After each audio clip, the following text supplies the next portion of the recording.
सियासत के महाजंग का मैदान तैयार। पार्टी तय करेगी कौन होगा उम्मीदवार। महाराष्ट्र को लेकर राजनीतिक पार्टियों की मेहनत काफी समय से चल रही थी और मतदान की तारीखों के ऐलान होने के साथ ही ये मेहनत और बढ़ गई है। उम्मीदवारों के नाम, टिकटों के बंटवारे और सटीक रणनीति पर जोर शोर से काम चल रहा है। सत्ताधारी एनडीए की बात करें तो बीजेपी की केंद्रीय चुनाव समिति ने महाराष्ट्र के करीब 110 सीटों पर मुहर लगा दी है। बुधवार को दिल्ली में बची हुई सीटों के लिए शिंदे गुट और अजित पवार गुट के साथ अहम बैठक हुई।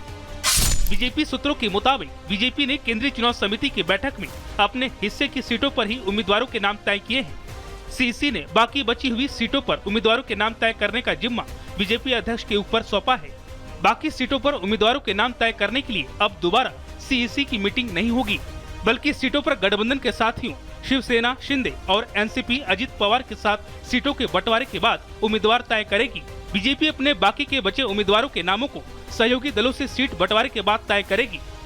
चंडीगढ़ में एनडीए बैठक के साथ ही गृह मंत्री अमित शाह और बीजेपी अध्यक्ष जेपी नड्डा महाराष्ट्र के मुख्यमंत्री एकनाथ शिंदे और अजित पवार से मुलाकात कर सकते हैं। उम्मीदवारों के नामों की घोषणा शुक्रवार को संभव है। दूसरी तरफ विपक्ष भी इस लड़ाई के लिए तैयारियां कर रहा है। हरियाणा में मिली करारी हार के बाद कांग्रेस वापसी करने के लिए बेचैन बैठी है और महाराष्ट्र में वो अपना सब कुछ दांव पर लगा रही है। सीट बंटवारे को लेकर विपक्ष की बैठक हुई। मीटिंग में मुंबई की सीटों को लेकर चर्चा हुई। मुंबई की 36 में से करीब 30 से 32 सीटों पर सहमति बनी है। महाविकास अघाड़ी अपनी पहली लिस्ट 20 अक्टूबर को जारी करेगी। लोकसभा चुनाव में बीजेपी को हरियाणा में करारा झटका लगा, लेकिन विधानसभा चुनाव में बीजेपी ने जबरदस्त वापसी करते हुए वहां इतिहास ही रच दिया। बीजेपी की पूरी कोशिश है कि महाराष्ट्र में भी वो वही करिश्मा दोहराए। हालांकि महाराष्ट्र और हरियाणा के विपक्ष में बहुत अंतर है और बीजेपी ये बखूबी जानती है। Bureau report, Republic Bharat. और महाराष्ट्र विधानसभा चुनाव क्यों खास है, आपको इसके पीछे की वजह समझाते हैं। क्योंकि जो पिछला कार्यकाल था 2019 का, उसमें कई बवाल हुए हैं। साल 2019 में एनडीए का प्रदर्शन क्या रहा वो समझिए। बीजेपी के हिस्से में 105 सीटें आई थी, शिवसेना के हिस्से में 54 सीटें आई थी। दोनों गठबंधन में थे और 2.5 साल के सीएम को लेकर के इनके बीच में विवाद होता है, जिसके बाद ये पूरी तरीके से एक दूसरे से अलग हो जाते हैं। उनका गठबंधन टूट जाता है और उसके बाद जो परिस्थितियां बनी सबको मालूम है कि आखिरकार वहां पर क्या हुआ। कांग्रेस, एनसीपी, शिवसेना ने सरकार बना ली। सबसे पहले मिलकर के इस तरीके से सरकार बनाई, नाम दिया गया इसे महाविकास अघाड़ी। और इसके बाद दोबारा से 2.5 साल बाद परिवर्तन होता है। जून 2022 में सरकार गिर जाती है क्योंकि शिवसेना से कुछ विधायक टूट करके अलग हो जाते हैं और असली नकली की जो लड़ाई है वो यहीं से शुरू होती है। शिवसेना के 2 हिस्से हो गए इस दौरान। 2022 में बीजेपी और शिवसेना, शिंदे ने नई सरकार बना ली। ये गठबंधन नया हुआ। उसके बाद जून 2023 आता है जिसमें एनसीपी में 2 फाड़ हो जाती है। अजीत पवार अलग हो जाते हैं।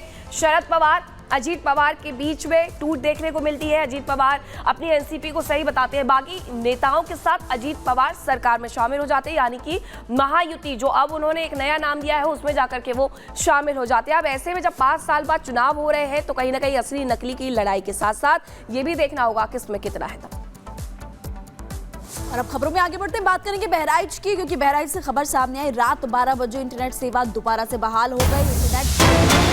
बड़ी खबर आपको इस वक्त हम बता रहे हैं, बहराइच में इंटरनेट सेवा दोबारा शुरू हुई। 3 दिन बाद इंटरनेट सेवा बहाल हुई है और रात के 12 बजे इंटरनेट दोबारा से चलना शुरू हुआ। बहराइच में बवाल काफी ज्यादा बढ़ गया था। अब भी जानते हैं कि शोभा यात्रा पर पथराव हुआ और उसको लेकर के आपने देखा कि अगले दिन जब एक शख्स की मौत हो जाती है, उसके बाद जो लोग हैं वो प्रदर्शन करते हैं, आगजनी होती है, तोड़फोड़ होती है, गाड़ियों में आग लगाई जाती है। उसके बाद पुलिस वहां पर पहुंचती है।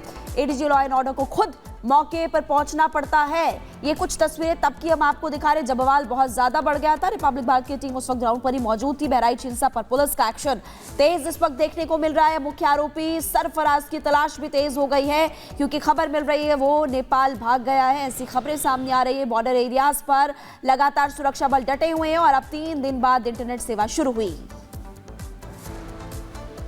तो बहराइच में हिंसा के बाद स्थिति सामान्य नजर आ रही है। हालांकि अभी भी पुलिस की जो तैनाती है वो शहर भर में की गई है, पुलिस को हटाया नहीं गया है। लेकिन दूसरी तरफ एक परिवार है जो रोते बिलखते हुए मुख्यमंत्री योगी आदित्यनाथ से मिलने के लिए पहुंचा था और उनके द्वारा न्याय की गुहार लगाई गई थी। जिस तरीके से 13 गोलियां मार करके एक शख्स की हत्या कर दी गई थी, उसके परिवार की बार बार एक ही आस है कि उन्हें न्याय मिलेगा और अब नेपाल तक पुलिस दबिश दे रही है।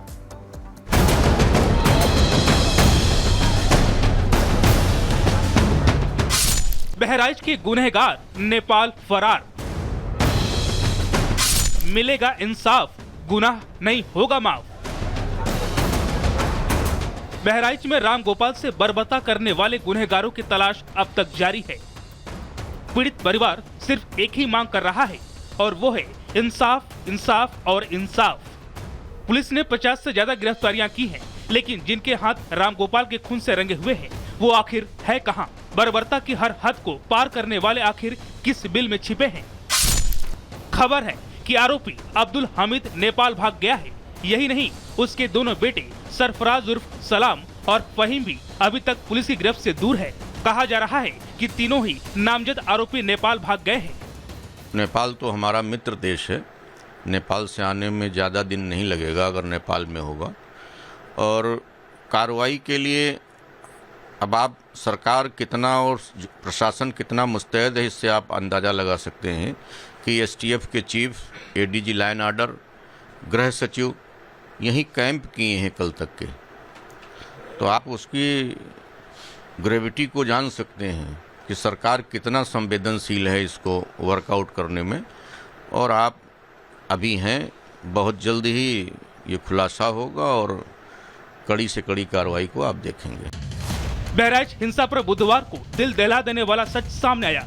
रामगोपाल मिश्रा की जो पोस्टमार्टम रिपोर्ट आई है वो आपकी रूह को झकझोर कर रख देगी। रामगोपाल को इस तरह तड़पा तड़पा कर मारा गया कि उसकी सच्चाई सुनकर किसी का भी कलेजा कांप उठेगा। मल्टीपल पिलेट इंजरी के कारण एक्सेसिव हैमरेज और शॉक से उस व्यक्ति की मृत्यु हुई है। करीब 25-30 छर्रे उसको लगे थे और उसके कारण एक्सेसिव हैमरेज के कारण उसका देहांत हुआ। सिर पे एक चोट है, बाईं आंख के ऊपर जी, और पैर में बर्न के निशान है बड़े वाले अंगूठे में। वहीं बहराइच की घटना के बाद अब आने वाले त्योहारों को लेकर यूपी में पुलिस प्रशासन सख्त हो गया है। डीजीपी प्रशांत कुमार ने बहराइच की घटना की समीक्षा की, साथ ही जिम्मेदार पुलिस कर्मियों और अधिकारियों की रिपोर्ट तलब किया है।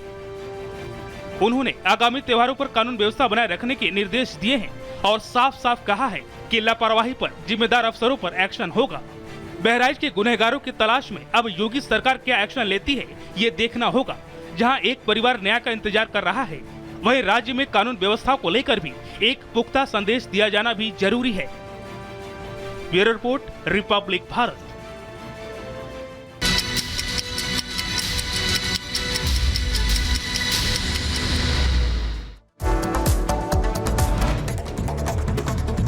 उत्तराखंड के खटीमा में सब्जी मंडी में लगी